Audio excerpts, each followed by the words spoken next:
Ancora ha fatto l'inaugurazione del padiglione de Venezia collegato all'Expo 2015 e ho letto che si è stupito che Zaia non abbia cantato l'inno d'Italia.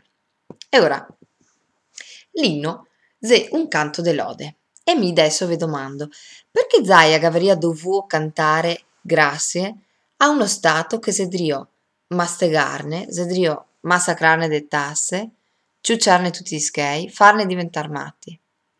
E ora, lui se sta onesto, perché noi altri ghemo dammo larga con tutta sta ipocrisia che se lamentemo che tutto va rodoli, dopo se tira su una bandiera, mettiamo la mano sul cuore e disemo grazie a chi che non se lo merita.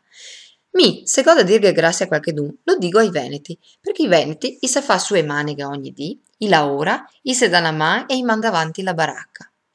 Quindi mi proporrò che ogni manifestazione pubblica se cante un inno al popolo veneto, così noi altri disemo grazie a chi che veramente se lo merita.